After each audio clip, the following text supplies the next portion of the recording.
Então eu quero pensar com os irmãos sobre discipulado e eu vou ministrar hoje e, se deixarem, eu ministro amanhã também. E eu quero, na verdade, pensar em duas direções distintas em relação ao discipulado. Primeiro, eu quero pensar por que existem pessoas que amam o discipulado.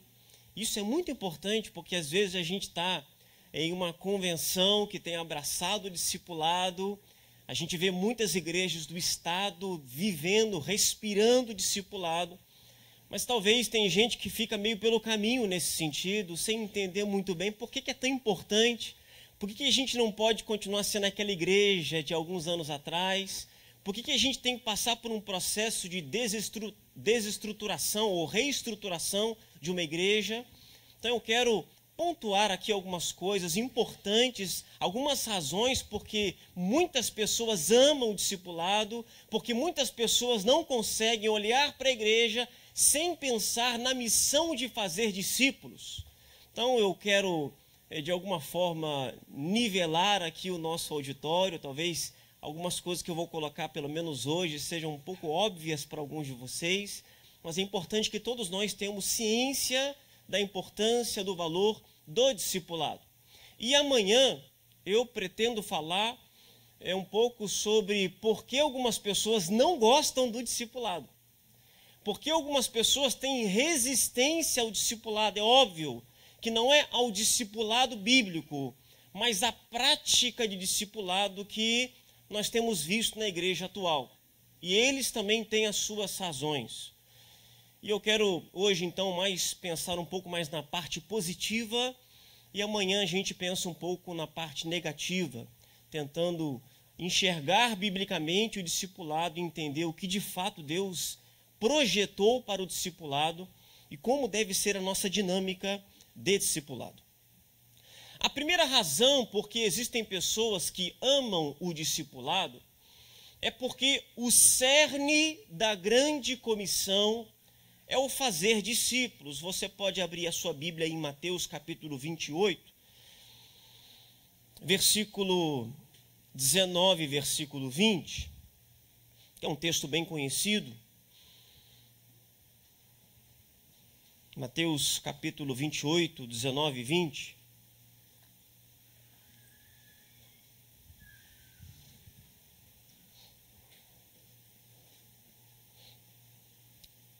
Portanto, ide, fazei discípulos de todas as nações, batizando-os em nome do Pai, do Filho e do Espírito Santo, ensinando-os a guardar todas as coisas que eu vos tenho mandado, e eis que estou convosco todos os dias, até a consumação dos séculos.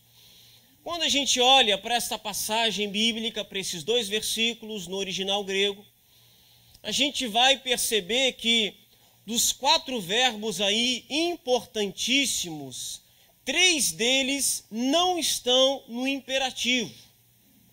3 desses verbos são verbos modais. O verbo ir, o verbo batizar e o verbo ensinar. O único verbo no original grego que de fato está no imperativo é o discipulai, ou o fazei discípulos. O Novo Testamento interlinear grego-português, ele traduz de maneira literal essa passagem da seguinte forma: indo, pois, discipulai, ou fazei discípulos de todas as nações, batizando a eles em nome do Pai, do Filho e do Espírito Santo, ensinando a eles a guardar todas as coisas as quais ordenei a vós. Então, olha, indo, batizando, ensinando. O texto nos mostra que nós fazemos discípulos como? Indo, batizando e ensinando. O âmago, o cerne da grande comissão é o fazer discípulos. A gente só vai conseguir fazer discípulos se a gente for batizar e ensinar. Este é o cerne da grande comissão. Este é o verbo mais importante da grande comissão. Nós não temos como cumprir a grande comissão sem fazer discípulos. Eu vou citar alguns livros aqui. O livro A Treliça e a Videira diz que a comissão ou a grande comissão não é fundamentalmente sobre missões em algum lugar de outro país. É uma comissão que torna o fazer discípulos a agenda e a prioridade normal de cada igreja e de cada discípulo. O livro Siga-me diz assim: a questão não é ter uma igreja grande ou pequena, mas como manter a grande comissão no centro da mente de cada cristão. A questão é ajudar a igreja a ir além do venha e ouça e evoluir para o vá e fale. É ver cristãos experimentando vida abundante e a igreja de Jesus brilhando intensamente. Eu queria que você olhasse para quem está do seu lado e dissesse para essa pessoa assim: não tem como a gente cumprir a grande comissão sem fazer discípulos.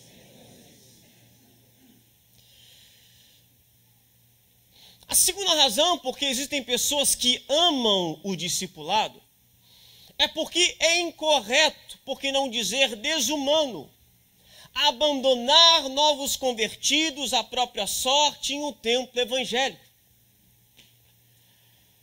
Quando a gente está assistindo noticiário e aí, de repente, a gente ouve a notícia de que uma mãe abandonou um recém-nascido, talvez numa lata de lixo, em um lixão, no meio do mato, a gente se sensibiliza com aquilo.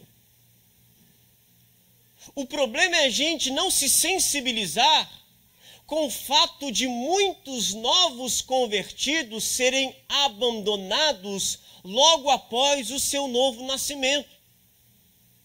A tendência que muitas vezes as pessoas têm, a igreja tem, de olhar para a conversão como uma linha de chegada e não como um ponto de partida. O início de uma nova história, de um novo começo, que exige cuidado, que exige atenção, que exige leite de alguém que não consegue por si só caminhar, que precisa de ajuda, que precisa de apoio, que precisa ser consolidado na fé. O livro A Formação de um Discípulo diz assim: animar alguém a tornar-se crente, sem equipá-lo para viver a vida cristã, é uma irresponsabilidade cruel. E, lamentavelmente, essa é a concepção de muitas das nossas ovelhas. Elas acham que, porque elas conseguiram atrair alguém para a igreja, e que naquele culto especificamente aquela pessoa entregou a sua vida para Jesus, a missão dela está cumprida. Agora o pastor cuida. Mas não tem como a gente cuidar de todo mundo. Esta nova mentalidade é que precisa envolver nossas igrejas e nossas ovelhas.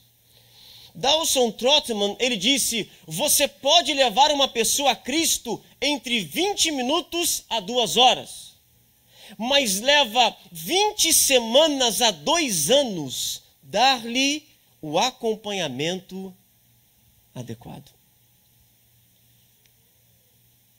Deus idealizou uma igreja repleta de pessoas capazes de conduzir outras a Cristo e dispostas a caminhar ao lado delas desde a conversão até a maturidade espiritual, ajudando-as a experimentar uma vida de completa dedicação, compromisso e frutificação, de modo que, estando consolidadas na fé, possam repetir o mesmo processo com outras pessoas.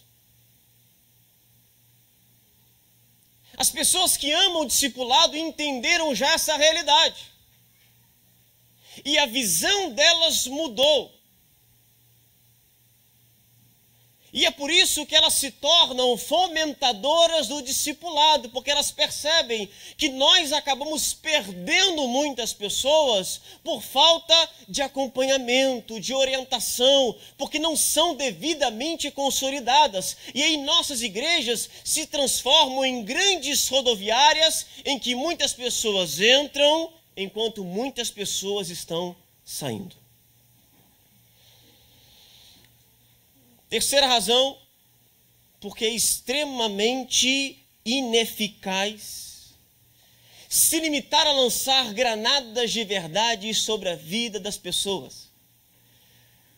É por isso que tem gente que ama o discipulado, ele já percebeu que isso é ineficiente. Porque quando a gente pensa em uma granada, e aí a gente vai lembrar de tantos filmes que a gente já viu de alguém lançando uma granada, os mais antigos, os filmes do Rambo, por exemplo, né? Quando alguém lança uma granada, ele lança a granada à distância.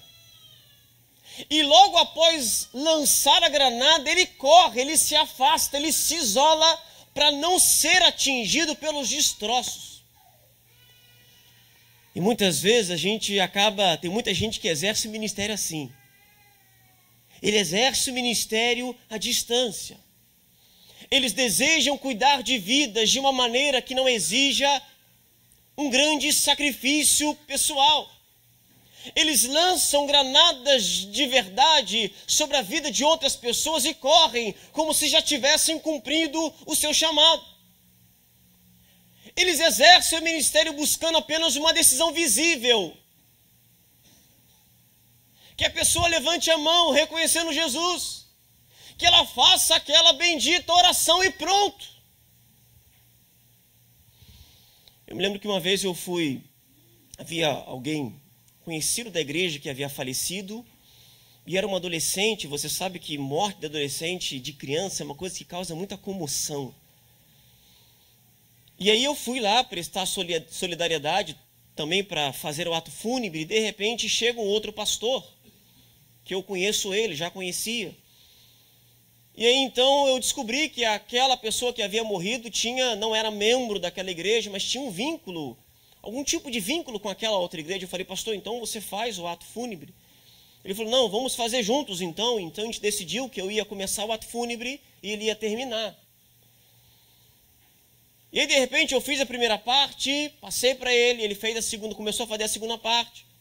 E de repente ele usou de uma estratégia tão interessante que ele começou a levar as pessoas a fazer uma oração, aquela oração, todo mundo chorando, sensibilizado pelo falecimento da jovem, que tinha aí, não sei, 16, 17 anos.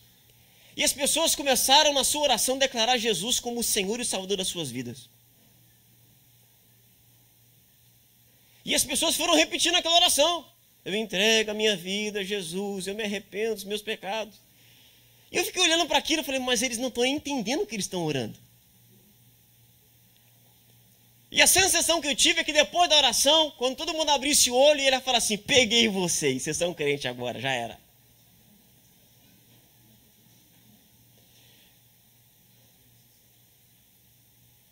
Quando na verdade a conversão vai muito além de apenas fazer uma oração.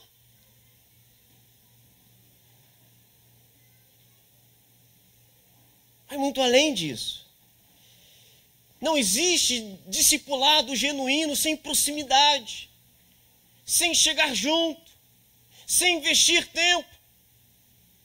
Porque o discipulado que não custa nada, ele não vale coisa alguma.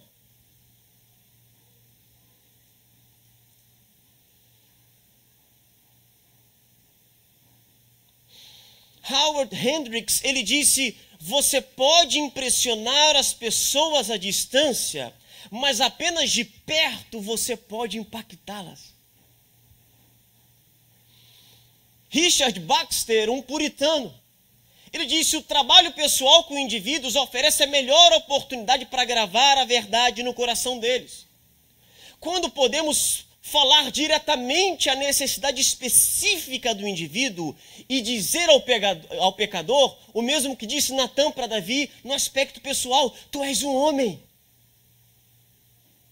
E ele continua, ele diz: tenho descoberto que algumas pessoas ignorantes, que têm sido por muito tempo ouvintes infrutíferos, obtiveram mais conhecimento e arrependimento em meia hora de conversa íntima do que em 10 anos de pregação pública.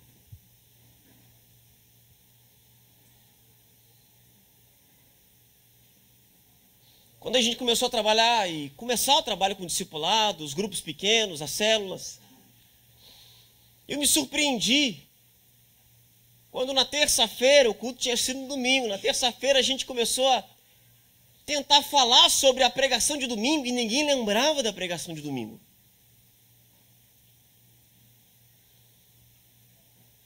E eu então percebi que eu me senti o máximo depois de cada pregação, quando na verdade as pessoas nem se lembravam no dia seguinte do que eu tinha pregado.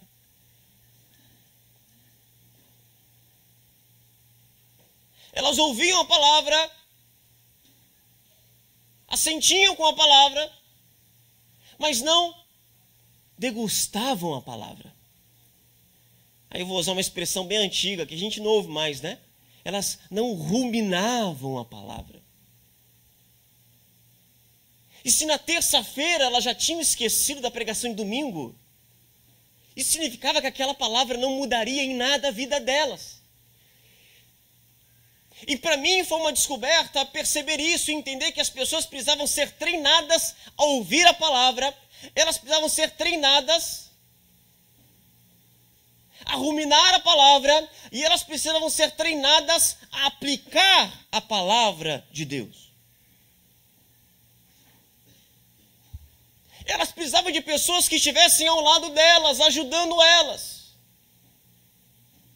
a compreender a vida biblicamente falando, a pensar biblicamente falando, a fazer escolhas biblicamente falando. Quando na verdade a gente olha para o nosso povo, ele não sabe pensar biblicamente. A gente olha para o status das nossas ovelhas, no Facebook ou no WhatsApp, no Twitter. As frases que eles mais amam não tem nada de bíblicas. Não tem alicerce nenhum bíblico. Aquilo que eles mais valorizam tem muito mais a ver com psicologia popular, autoajuda, programação neurolinguística, do que a palavra.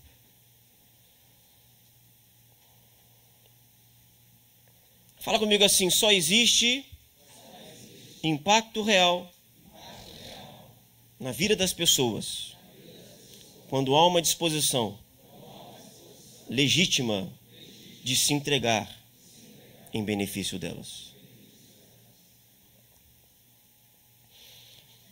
Quarta razão, porque existem pessoas que amam o discipulado. Porque quanto maior o foco em um número restrito de pessoas, melhores os resultados. Marcos capítulo 3, do versículo 13 ao versículo 15. Diz assim: subiu ao monte e chamou para si os que ele quis e vieram a ele. E nomeou 12 para que estivessem com ele e os mandasse a pregar. E para que tivessem o poder de curar as enfermidades e expulsar os demônios. Conforme o número de discípulos vai crescendo, na metade do segundo ano do ministério de Jesus, ele limita o grupo a 12. Ele intensifica o investimento na vida de apenas 12. E o livro Plano Mestre de Evangelismo diz que Jesus faz isso seguindo um princípio fundamental do ensino, que é que em igualdade de condições, quanto mais concentrado e compacto for o grupo a ser orientado, maior o potencial para a instrução eficaz. Então, o discipulado deixado por Cristo, o modelo deixado por ele, é uma modalidade individualizada e personalizada de investimento em vidas, que difere das generalizações que marcam a pregação pública. Por quê? Porque nós ministramos aos domingos para um público extremamente diverso. A gente tem na audiência desde adolescentes até idosos. Pessoas de poder aquisitivo mais alto e pessoas simples. Temos solteiros, temos casados, temos divorciados, temos viúvos e viúvas. É muito diverso, então a pregação pública, a pregação dominical, ela precisa ser geral. Para que talvez falando demais especificamente aos pais, a gente não deixe de lado aqueles que ainda não são pais. Para que falando especificamente sobre casamento, a gente não deixe de lado quem não é casado ainda. Agora, o discipulado pessoal não substitui a pregação pública. Mas é no discipulado pessoal que as verdades gerais, anteriormente expostas em um sermão, elas podem ser mais bem explicadas e aplicadas com precisão aos pormenores da vida. Só que a gente acha muitas vezes que as generalidades que nós pregamos aos domingos, as pessoas têm a capacidade de pegar o princípio geral e aplicá-lo a uma área específica da sua vida, mas de maneira geral, as pessoas não têm essa capacidade. E é justamente nas células, nos grupos discipulados, nos grupos pequenos, grupos caseiros, em que a gente tem essa condição de pegar aquilo que é geral, o princípio geral, para fazermos, ajudarmos as pessoas, treinarmos as pessoas a fazerem uma aplicação específica. Jesus seleciona 12. E a partir daí tem momentos que ele só vive com os 12. Tem coisas que ele só ensina para os 12. Tem experiências vivenciadas apenas ao lado dos 12. Porque a gente não consegue gastar tempo de qualidade com todo mundo. É por isso que o discipulado vem nos ajudando a restringir o nosso foco a um número menor de pessoas. Porque menos é mais. O princípio é, fala comigo assim, faça uma obra profunda na vida de poucas pessoas. Se você quiser fazer uma obra na vida de muitas pessoas, quanto mais pessoas estiverem reunidas, mais superficial será esta obra. Quanto menos pessoas reunidas, mais profunda ela pode ser. É por isso que tem gente que é apaixonada pelo discipulado. Quinta razão. Tem gente que ama o discipulado, porque a eficácia do nosso ministério, ela é determinada pelas pessoas com as quais gastamos a maior parte do nosso tempo.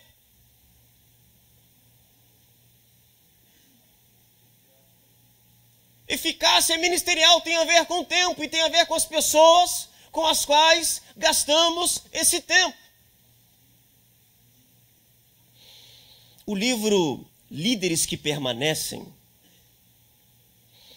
nos seus últimos capítulos, o autor trata um pouco a respeito disso. Ele fala assim: a maior riqueza de um líder são as pessoas que ele influencia. E um dos maiores desafios é descobrir com que tipo de pessoas deve envolver-se e quanto tempo deve investir nelas.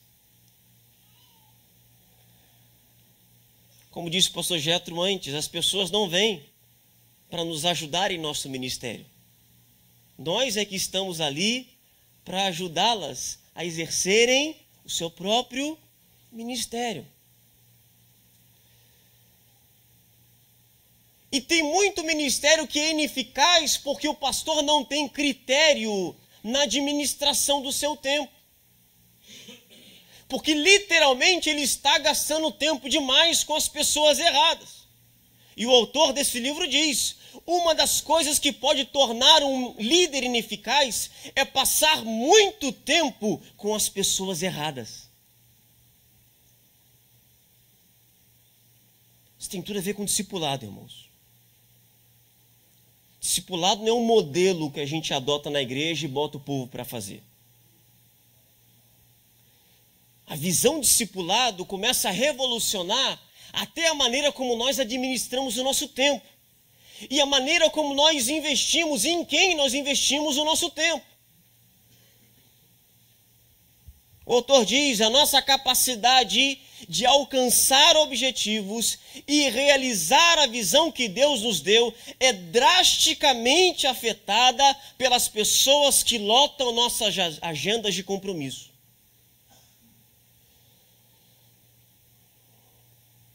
Aí ele diz assim, eu queria que você repetisse essa frase para quem está do seu lado. Ele fala assim: se você não planejar a sua vida, alguém a planejará por você.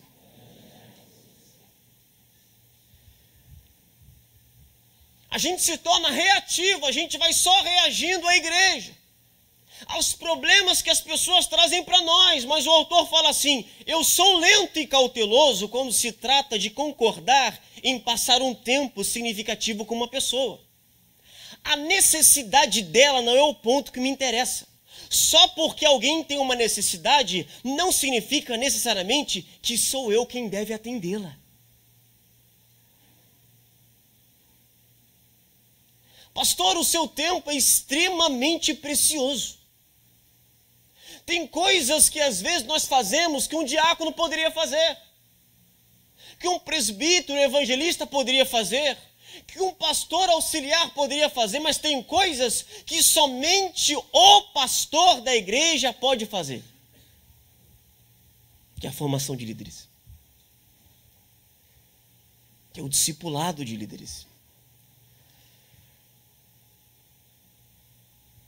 Com quem você tem passado as suas horas com pessoas entre parênteses.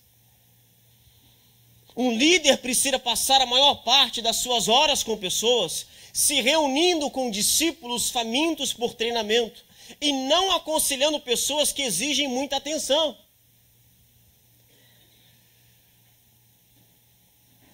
Esse autor, ele fala um pouco sobre uma coisa que a gente vive. Eu trabalho um pouco a respeito disso no livro também. Ele fala sobre a necessidade de se sentir necessário. Tem pastor que só se sente bem se ele chegar em casa acabado. Eu visitei 40 pessoas, aconselhei 50 pessoas e resolvi um monte de problema, agora cumpri a minha missão.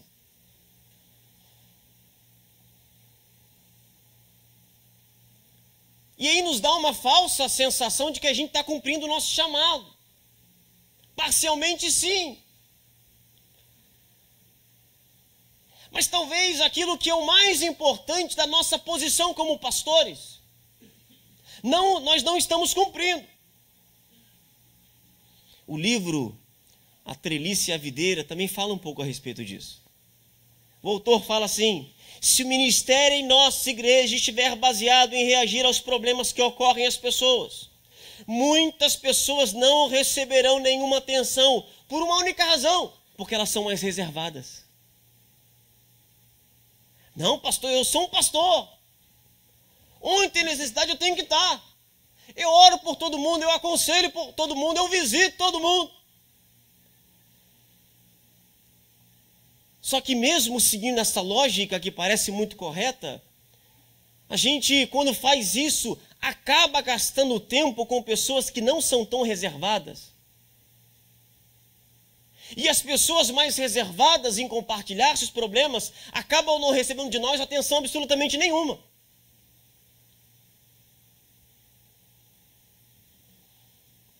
O nosso primeiro instinto, diz o autor, é seguirmos diretamente para aqueles que precisam de mais ajuda. Mas se investirmos nosso tempo em cuidar daqueles que precisam de ajuda, os cristãos estáveis estagnarão. e nunca serão treinados para ministrar aos outros. Quantas pessoas, eu tenho uma expressão que eu uso aqui, que é um pouco pesada talvez, né? Eu chamo de rato de gabinete. Ele não sai de ser gabinete.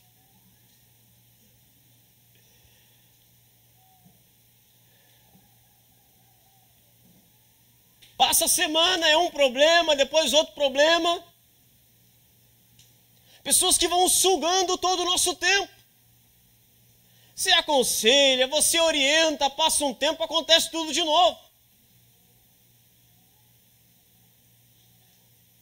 São pessoas que vão sugando as nossas forças, a nossa energia, que nos cansam. E aí, a gente fica gastando tempo excessivo com gente que é problemática e o crente estável, cheio de potencial, não recebe a nossa atenção. Aquele irmão ali é uma bênção, nunca entrou no meu gabinete. Família sólida, estável, ele não precisa da minha atenção, está errado. É o camarada que tem mais potencial. Pode ser um grande líder, pode ser um grande pastor na sua igreja. Mas nós somos reativos e não proativos na administração do nosso tempo. Então a gente começa a gastar tempo com gente errada. E aí a igreja começa a olhar para a gente e percebe assim, eu já sei. O pastor só gasta atenção com fulano, com Beltrano. Aquele camarada que o casamento dele vive à beira do abismo. Que a família dele é uma bomba relógio, prestes a explodir. Então eu já sei. Se eu quero a atenção do pastor, é simples. É só arrumar um problema que ele vai me dar muita atenção. Você acha que não tem gente carente, mas é tão carente que ele arruma problema só para ter a nossa atenção.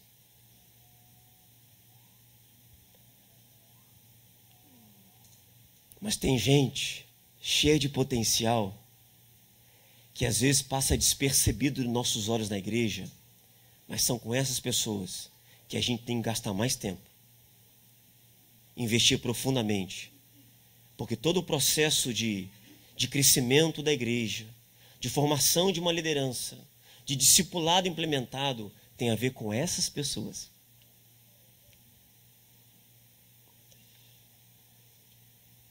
Sempre haverá diante de nós uma multidão carente de oração, aconselhamento, encorajamento e orientação. Olha para o ministério de Jesus. Ele orava pelo povo, orava pelo povo, orava pelo povo, e o povo estava lá. E por mais que a gente dedique integralmente a cuidar de vidas, se dedique a cuidar de vidas, a gente não vai conseguir suprir satisfatoriamente a necessidade de todo mundo. Então olha para quem está perto de você e fala assim, você deve pastorear a todos, mas você só pode discipular alguns.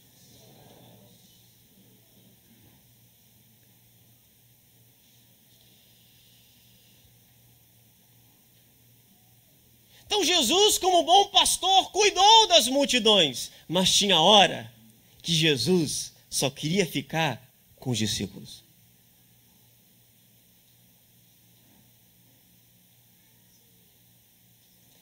Tem momentos que ele olha para a multidão e ele se volta para os 12.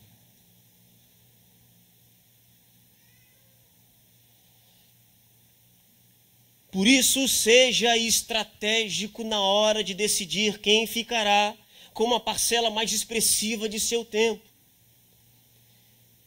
Tenha cuidado para não desenvolver um ministério focalizado em problemas, mas no treinamento de gente com real potencial de cuidar das multidões que andam como ovelhas sem pastor. Quando encontrar pessoas que serão submissas, ensináveis, famintas por Deus, apaixonadas por almas, invista o melhor do seu tempo nelas e você verá a abrangência de seu ministério ultrapassando limites antes inimagináveis. Porque seleção ou processo seletivo não tem nada a ver com favoritismo ou parcialidade, mas com desencadear do processo de fazer discípulos de todas as nações. Fala comigo assim: você influencia muitos, investindo em algumas pessoas e deixando-as influenciarem as demais.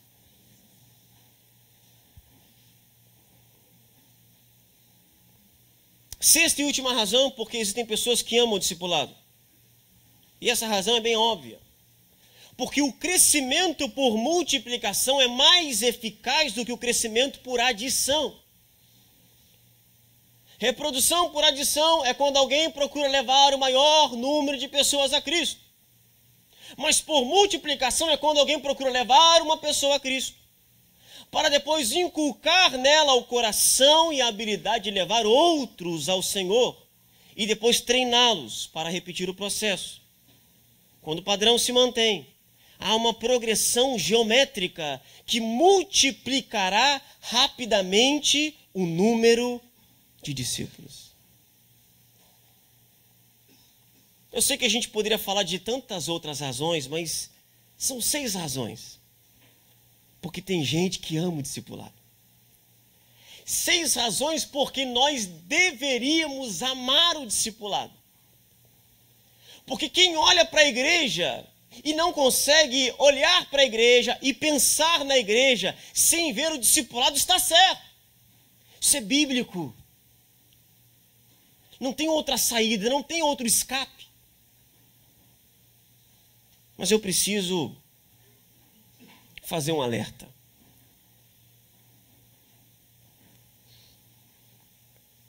Primeira coisa que aconteceu comigo quando eu entendi biblicamente que eu deveria trabalhar com o discipulado foi pensar assim: qual modelo eu vou adotar? E essa é uma pergunta automática que a gente faz, não é? Trabalhando com o discipulado, qual modelo? Porque nós temos na atualidade inúmeros modelos de crescimento de igreja que tem como pedra fundamental o discipulado. Às vezes o discipulado pessoal, outras vezes não é o pessoal. O discipulado em grupo. Mas passa pelo discipulado. Então foi um instinto meu. Que modelo eu vou adotar? E eu queria fazer um alerta para você que está aí pensando em começar a trabalhar a questão do discipulado e você está indo ali, acolá, conhecendo outros modelos. Isso é válido, isso é útil. Agora, a gente tem que tomar cuidado com uma espécie de obsessão por estruturas rígidas de discipulado. Porque cada um desses modelos de crescimento de igreja, eles te dão uma estrutura pronta de como o discipulado deve acontecer. Que horas ele vai acontecer? E eu tenho uma certa dificuldade por essa espécie de idolatria a determinados modelos de crescimento de igreja.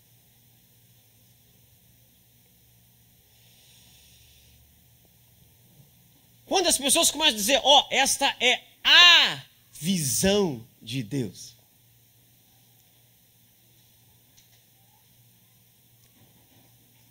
Então eu não consigo olhar para o Novo Testamento e ver base para a gente estabelecer uma estrutura fixa e falar, tem que ser assim. Por exemplo, a gente tem um G12. Porque se trabalha com 12, porque Jesus escolheu 12. A proposta do livro é, na verdade, olhar para discipulado não só pela ótica dos evangelhos. Porque a grande maioria, e olha que eu li sobre discipulado, hein? Eu li mais de 2.000 páginas sobre discipulado. A esmagadora maioria dos livros de discipulado falam da relação de Jesus com os discípulos. Então, se Jesus teve 12, eu também preciso ter 12. Mas eu quero que você me mostre os 12 de João. Os 12 de Pedro. Não tem. A gente olha para a igreja de Jerusalém. Quantas pessoas se converteram no primeiro sermão de Pedro? Quantas mil? 3.000. E no segundo? 5.000. Divide por 12.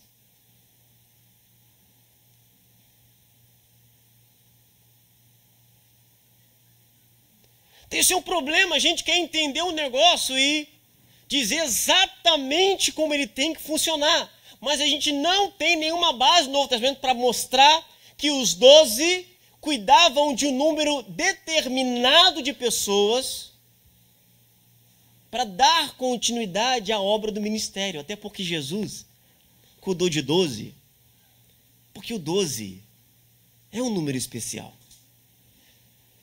O 12 nos remete primeiramente às 12 tribos, que representam Israel. E os 12 apóstolos nos remetem à igreja. Tem um simbolismo por trás disso, mas alguém olhou e disse, tem que ser 12. Até na hora da ofertar, ele oferta 12. Eu conheço gente assim. Sério? A gente olha os livros de discipulado e a mensagem deles é basicamente essa. Jesus investiu aproximadamente 3 anos em 12 homens. E estes 12 homens mudaram a história do mundo.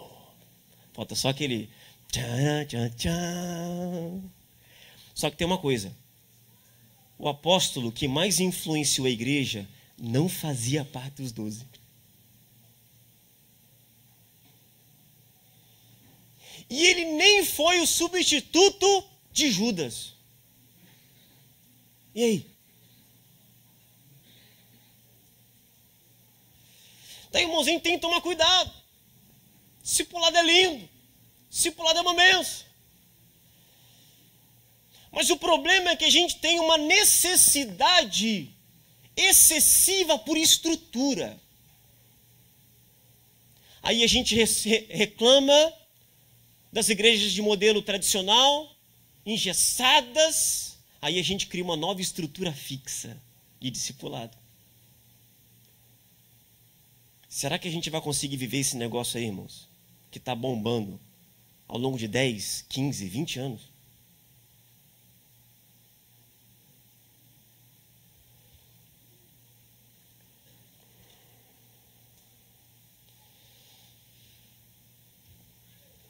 Eu gosto muito do livro A Treliça e a Videira,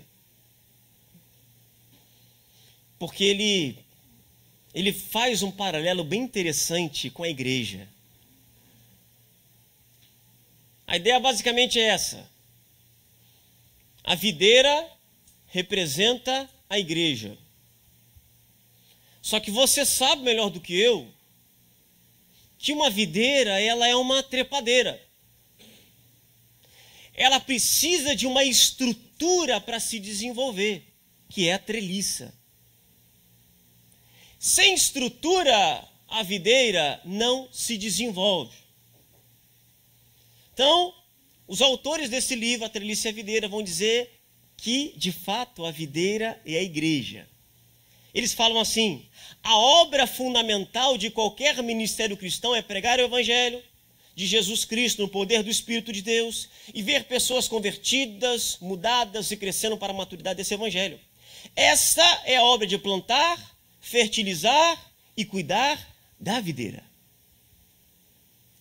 No entanto, assim como algum tipo de estrutura é necessária para ajudar uma videira a se desenvolver, que é a treliça, assim também ministérios cristãos precisam de alguma estrutura e apoio. Mas qual o perigo envolvido? É que, de maneira geral, a obra da treliça tende a predominar sobre a obra da videira. Então a gente tem que parar e pensar muito bem, irmãos. se a gente só não está mudando de gesso.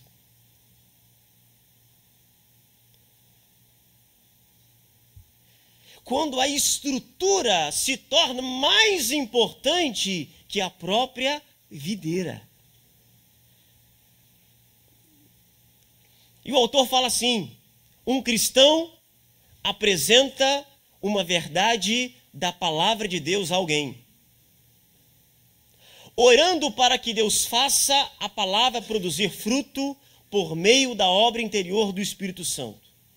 Aí ele bate o martelo e diz assim: isso é a obra da videira, o resto é treliça.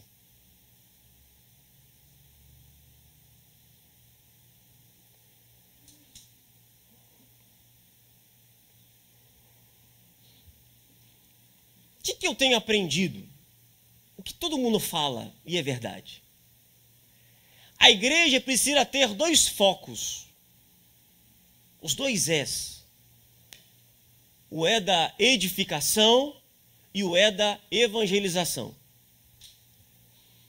Tudo que na estrutura da igreja não serve nem à edificação e nem à evangelização, ele tem que ser desprezado. A gente tem uma tendência a preservar aquilo que já cumpriu um propósito. No livro Discípulos São Feitos, Não Nascem Prontos, o autor fala de um pastor que ele conheceu em uma igreja específica, em que, ao final do ano, o pastor reunia todos os líderes de ministério da igreja e cada líder tinha que provar ou defender a permanência do seu ministério, daquele ministério específico. E se ele não conseguisse provar que aquele ministério, talvez, por exemplo, ministério de coreografia, tinha um propósito essencial para a igreja e estava cumprindo esse propósito, aquele ministério deixava de existir naquela reunião.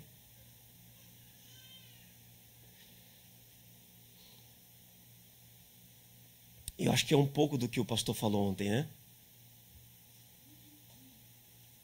De coisa que a gente continua fazendo, nem sabe por que faz. A gente nem sabe como começou, mas continua fazendo apenas porque sempre foi feito. O nosso desafio não é, num primeiro momento, encontrar um método ou uma estrutura de discipulado para a igreja. A primeira coisa que a gente precisa fazer é revitalizar a videira. Porque se a videira não estiver viva, não adianta a treliça. Ela pode ser bonita, ela pode estar bem montada. Mas o nosso desafio, primeiro, é revitalizar a videira. É despertar a igreja a olhar para o lado. É olhar para tudo que o Novo Testamento fala de mutualidade uns aos outros. Servir uns aos outros, amar uns aos outros, exortar uns aos outros, servir uns aos outros. É tirar a igreja de uma visão consumista, de alguém que vem apenas para receber e nunca para dar. É tirar a igreja de um evangelho egoísta, que pensa no meu milagre, na minha vitória, nas minhas conquistas, e que não se doa, que não se entrega.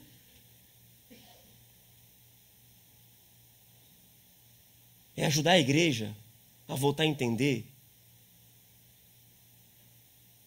que é melhor dar do que receber. Aí a gente tenta botar uma estrutura discipulada na igreja quando as nossas músicas ainda são assim: meu milagre, a minha vitória, os meus inimigos vão ter que me ver. Um evangelho vingativo. Então esse é o primeiro desafio, ajudar a videira a voltar a ser videira. Ajudar as pessoas a entender que precisam dar frutos para Deus. E quando a gente começa a fazer isso, a gente começa a repensar a estrutura. E dentro ou a partir do desenvolvimento da igreja, da videira, a gente começa a realocar a estrutura. Porque imagina, você tem um quintal na sua casa, tem uma chácara lá, você mora numa chácara, você quer uma videira. Aí você monta uma estrutura, mas ninguém sabe em que direção a videira vai crescer. Ela não tem um padrão.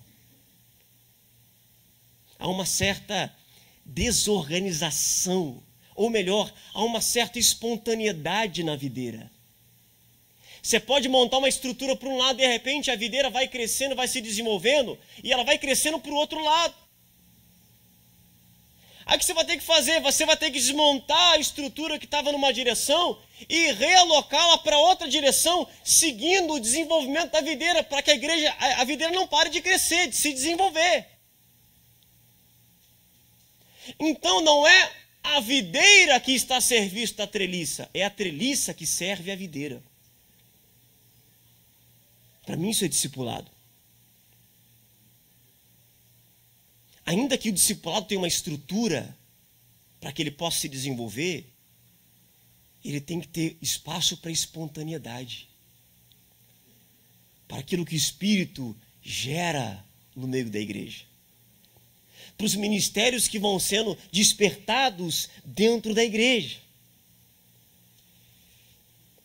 Mais do que estrutura de discipulado, nossas igrejas precisam de uma cultura de discipulado, de uma mentalidade de discipulado que permeie absolutamente tudo o que a gente faz. Por isso hoje meu desafio na minha igreja é o desenvolvimento de uma cultura de discipulado, permeando todas as áreas da igreja, de modo a refocalizar nosso ministério em pessoas e não mais em estruturas, a fim de que o fazer discípulos se torne a agenda e a prioridade normal de cada membro de nossa igreja. Deus nos chamou para fazer discípulos.